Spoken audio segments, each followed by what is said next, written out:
నమస్కారం.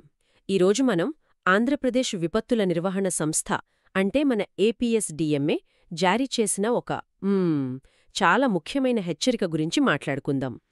అవును, ఇందులో మనకు రెండు ప్రధానాంశాలు కనిపిస్తున్నాయి. ఒకటి తక్షణం, మరొకటి భవిష్యత్తుకు సంబంధించింది. కరెక్ట్. ఒకటి తక్షణ హెచ్చరిక, రెండోది బంగాళాఖాతంలో పొంచి ఉన్న ఒక పెద్ద మార్పు. ఈ రెండింటి మధ్య ఉన్న అసంబంధమేంటో కొంచెం లోతుగా చూద్దాం.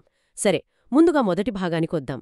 రేపు ప్రకాశం, నెల్లూరు, తిరుపతి జిల్లాల్లో వర్షాలు పడతాయంటున్నారు. అవును, తేలికపాటి నుంచి మోస్తరు వర్షాలు. అయితే ఇక్కడ నాకు సందేహం.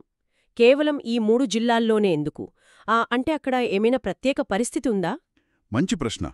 చూడండి, ఇది వినడానికి సాధారణంగానే అనిపించొచ్చు, కానీ దీని వెనుక ఒక పెద్ద శాస్త్రీయ కారణముంది. ఓ, అదేంటి? ఈ చిన్న వర్షాలు బంగాళాఖాతంలో ఏర్పడబోయే ఒక పెద్ద వ్యవస్థకు ఒక రకంగా సంకేతం లాంటివి. ఇది రాబోయే తుఫానుకు మొదటి అడుగన్నమాట.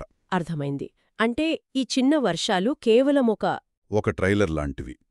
అవును, అసలు కథ ముందుంది. మరి అసలు సినిమా ఎప్పుడు, ఎలా మొదలవుతుంది? అసలు విషయం ఈ నెల 22న మొదలవుతుంది. ఆ రోజున నైరుతి బంగాళాఖాతంలో ఒక అల్పపీడనం ఏర్పడబోతోంది. అల్పపీడనం.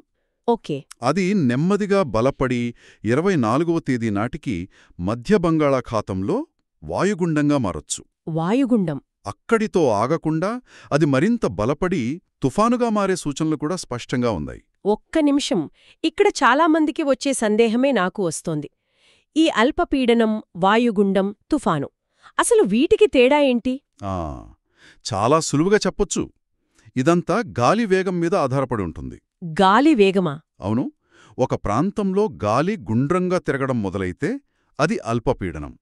ఆ వేగం గంటకు 31 కిలోమీటర్లు దాటితే దాన్ని వాయుగుండం అంటారు. ఓకే. అదే వేగం గంటకు 62 కిలోమీటర్లు దాటిందంటే ఇక దాన్ని తుఫానుగా ప్రకటిస్తారు. ఇప్పుడు మనం చూస్తున్నది సరిగ్గా ఇదే క్రమమన్నమాట. అంటే రాబోయే కొద్ది రోజులు చాలా కీలకం.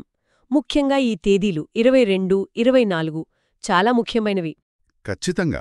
ముఖ్యంగా తీర ప్రాంత ప్రజలు, మత్స్యకారులు చాలా జాగ్రత్తగా ఉండాలి. ఈ ముందస్తు హెచ్చరిక విలువ ఇక్కడే తెలుస్తోంది మనకు.